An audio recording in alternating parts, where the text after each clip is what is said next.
বন্ধুরা, সাদা তিলের মধ্যে দুধ ঢেলে দেখুন, এমন সুন্দর রেসিপি তৈরি হয়। না তো এর আগে আপনারা কখনো দেখেছেন, না খেয়েছেন। শীতের দারুণ একটি স্পেশাল রেসিপি। তিল দিয়ে আপনারা নাড়ু বানিয়েছেন কিংবা তিলের খাজা বানিয়েছেন, তবে আজকের রেসিপিটা সব থেকে সেরা। আর দেখা মাত্রই না বানিয়ে থাকতেই পারবেন না। আর তার থেকে মজার ব্যাপার হলো, একবার বানিয়ে আপনারা অনেক দিন রেখে খেতে পারবেন। নমস্কার বন্ধুরা, মিঠুস ওভেনে আপনাদের সবাইকে স্বাগত জানাই। আজ আমি আরও একটি নতুন ভিডিও নিয়ে চলে এসেছি আপনাদের সামনে। সাদা তিল নিয়েছি মেজারিং কাপের হাফ কাপ। চায়ের কাপ মেপে নিলে 2 কাপ পরিমাণে আছে। এই সাদা তিলগুলো একদম পরিষ্কার, একটুও নোংরা নেই, তাই আমি শুধু ঝেড়ে নিয়েছি। আপনাদের যদি মনে হয় তাহলে একটু মুছে নিতে পারেন পরিষ্কার কাপড় দিয়ে। এরপর ফ্রাই প্যান বসিয়ে দিয়ে তিলগুলো দিয়ে দেব ভাজার জন্য। তিলগুলো আমরা হালকা করে ভেজে নেব। গ্যাসের ফ্লেমটাকে লো টু মিডিয়াম আঁচে রেখে ভাজতে হবে। একটুও যেন কালার না আসে সেটা কিন্তু অবশ্যই খেয়াল রাখবেন। তিলের মধ্যে যে ময়েশ্চার ভাব থাকে, তার জন্যই ভেজে নেওয়াটা ভীষণ জরুরি। তিল হালকা করে ভেজে নিয়ে এর মধ্যে এখন হাফ কাপ পরিমাণে দুধ দিয়ে দেব। এই কাপ মেপেই তিল দিয়েছিলাম, তাই এই কাপ মেপেই দুধটাও দিয়ে দিচ্ছি। এরপর গ্যাসের ফ্লেমটাকে বাড়িয়ে দিয়ে তিলটাকে একটু সিদ্ধ করে নিতে হবে। যখন দেখবেন ভালোভাবে ফুট উঠে গেছে, তখন গ্যাসের ফ্লেমটাকে মিডিয়াম আঁচে রেখে 2 থেকে 3 মিনিট সিদ্ধ করে নিতে হবে। বন্ধুরা, আজকের এই রেসিপিটা যদি আপনাদের ভালো লেগে থাকে তাহলে আমার চ্যানেলটিকে অবশ্যই সাবস্ক্রাইব করবেন, পাশে থাকা বেল আইকনটি দাবিয়ে দেবেন, সবার সাথে শেয়ার করবেন, আর একটা লাইক করতে ভুলবেন না কিন্তু। ফুট উঠে গেছে, আর এখন খুব ভালোভাবে নাড়িয়ে নাড়িয়ে দুধটাকে টানিয়ে নিতে হবে। এখানে দেখুন, আগের থেকে দুধ কিন্তু অনেকটাই টেনে গেছে। এতে করে তিলটা একটু সফট হয়ে যাবে। এখন আমরা গ্যাসের ফ্লেম বন্ধ করে দেব, আর কিন্তু টানানো যাবে না। তারপর খুব ভালোভাবে ঠান্ডা করে নিতে হবে। তিল ঠান্ডা হবার পর আপনারা দেখতেই পাচ্ছেন দুধ কিন্তু একদমই টেনে নিয়েছে, হালকা হালকা ভেজা আছে। এখন আমরা হালকা করে পেস্ট করব, তার জন্য মিক্সির জারের মধ্যে তিলগুলো নিয়ে নিচ্ছি।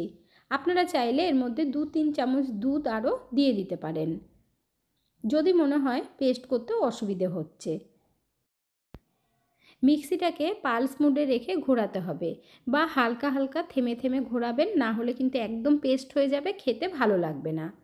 এখানে আপনাদের দেখিয়ে দিচ্ছি, দেখুন হালকা হালকা কিন্তু দানা দানা রয়ে গেছে, মানে কিছু গোটা কিছু ভাঙা এরকম আছে। একদম পেস্ট করে ফেললে এটা কিন্তু খেতে একেবারেই ভালো লাগবে না, তাই এটা অবশ্যই খেয়াল রাখবেন। এরপর ফ্রাই প্যান বসিয়ে দিয়ে তার মধ্যে 1.5 চামচ মতো সাদা ঘি দিয়ে দিচ্ছি। যদি আপনাদের ঘরে খাঁটি ঘি থাকে সেটা দিতে পারেন, তবে সাদা তেল বা সর্ষের তেল ইউজ করবেন না। ঘি গরম হবার পর তিলের পেস্টটা ঢেলে দিতে হবে। এই ঘিয়ের মধ্যেই তিলটাকে আমরা ভেজে নেব, তাহলে খুব সুন্দর একটা সেন্ট আসবে আর খেতে আরও বেশি টেস্টি হবে। এমন রেসিপি না তো এর আগে আপনারা কখনো খেয়েছেন, না দেখেছেন। আজকের রেসিপিটা সম্পূর্ণই আলাদা। তিলের নাড়ু, তিলের খাজা আপনারা সকলেই খেয়েছেন। বাজার থেকে কিনতে গেলে অনেক বেশি দাম নিয়ে নেয়, তবে ঘরে একদম সহজ পদ্ধতিতে কম খরচে তৈরি করে নিন। ঘিয়ের মধ্যে ভাজতে ভাজতে দেখুন তিলটা কত সুন্দর হয়েছে, আর কালারটাও একটু চেঞ্জ হয়ে গেছে। গ্যাসের ফ্লেমটাকে কমিয়ে রেখে ভাজতে হবে। এর মধ্যে এখন মিষ্টির জন্য চিনি দেব। আপনারা চাইলে মিশ্রি দিতে পারেন বা গুড় দিতে পারেন। এখানে আমি এই কাপ মেপে হাফ কাপ দিয়ে দিলাম চিনি। পুরোপুরি যদি হেলদিভাবে তৈরি করতে চান তাহলে গুড় কিংবা মিশ্রি দেবেন। আর এই রেসিপিটা আমি শীতকালের স্পেশাল কেন বলেছি, তিল ভীষণ গরম হয়, গরমকালে খাওয়া ঠিক না, শীতকালে খেলে ভীষণ উপকার হয়, এই জন্যই শীতেই আপনারা তৈরি করবেন। চিনি যাতে তাড়াতাড়ি মেল্ট হয় তার জন্য 2 মিনিটের মতো আমরা ঢেকে রাখবো। আর যদি আপনারা মিশ্রি দেন, মিশ্রিটাকে ভালোভাবে গুঁড়ো করে তবে দেবেন। ততক্ষণে আমরা একটা পাউডার তৈরি করব।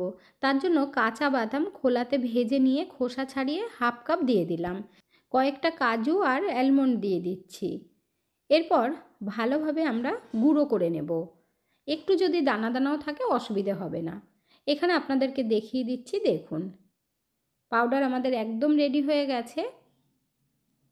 ঢাকা দিয়ে রেখেছিলাম 2 মিনিটের জন্য, আর আপনারা দেখতেই পাচ্ছেন চিনি কিন্তু ভালোভাবে মেল্ট হয়ে গেছে। এখন ভালো করে নাড়িয়ে দিতে হবে।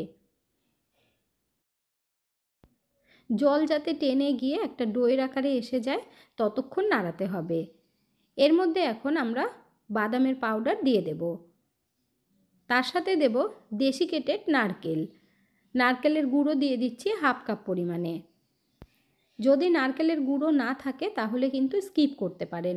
এখন সব কিছু খুব ভালোভাবে মিশিয়ে নিতে হবে। বরফি বানাতে গেলে যেই রকমভাবে তৈরি করতে হয় ঠিক ওই রকমভাবেই কিন্তু আমরা তৈরি করে নেব।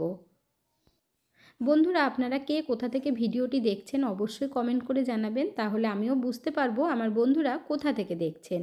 আপনারা সকলে এত সুন্দর সুন্দর কমেন্ট করেন, আপনাদের কমেন্টগুলো পড়তে আমার ভীষণ ভালো লাগে।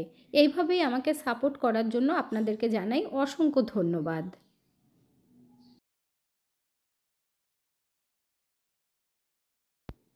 একদম অতিরিক্ত শক্ত করা যাবে না, একটু নরম থাকতে হবে। যেমন আমরা নাড়ু তৈরি করি বা বরফি তৈরি করি ঠিক ওই রকমভাবেই কিন্তু তৈরি করবেন। এখন একটু চেক করে নিতে হবে, হাতের মধ্যে দলা পাকালে সেটা দলা হচ্ছে কি না তার জন্য আপনাদের দেখিয়ে দিচ্ছি। এতটাই গরম হাতে নেওয়া যাচ্ছে না, আর আপনারা যখন চেক করবেন হাতে একটু জল লাগিয়ে নেবেন। একদম নাড়ুর মতো পাক নিয়ে নিয়েছে, তার জন্য এখন গ্যাসের ফ্লেমটাকে বন্ধ করে দিয়ে কিছুক্ষণ নাড়াতে হবে, তাহলে একটু ঠান্ডাও হয়ে যাবে। এরপর আমরা সেট করে নেব। তার জন্য এখানে একটা বাটার পেপার দিয়ে দিয়েছি টিফিন বক্সের মধ্যে। এর মধ্যে এখন কিছুটা তিল দিয়ে দিতে হবে, আর এই তিলটা আমি একটু ঘি দিয়ে ভেজে রেখেছিলাম যাতে গন্ধটা খুব সুন্দর হয় আর খেতে আরও বেশি ভালো লাগে।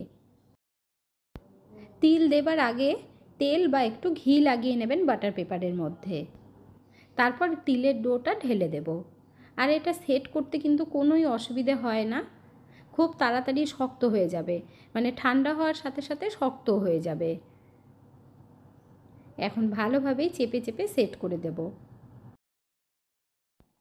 এইভাবে তৈরি করে যখনই একবার কাউকে খাওয়াবেন সে তো জিজ্ঞাসা করতে বাধ্যই হবে যে কিভাবে তৈরি করেছেন।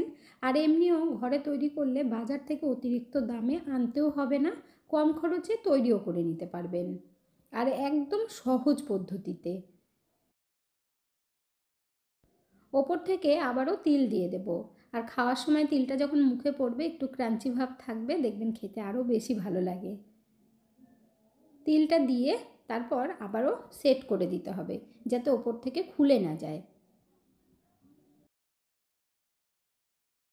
বন্ধুরা, যারা এখনও পর্যন্ত একটা লাইক বা কমেন্ট করেননি অবশ্যই করে দেবেন।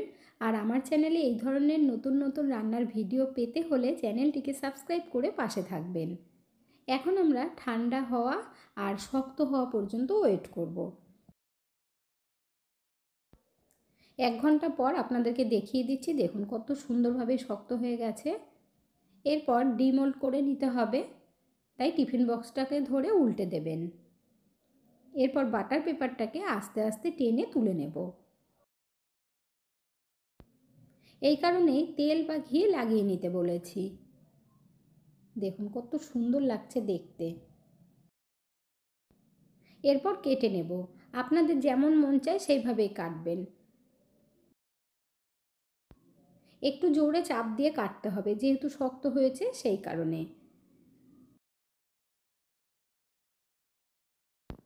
আমার চ্যানেলে এই ধরনের নতুন নতুন মিষ্টির ভিডিও দেওয়া আছে, চাইলে আপনারা চ্যানেলে গিয়ে চেক করে নিতে পারেন।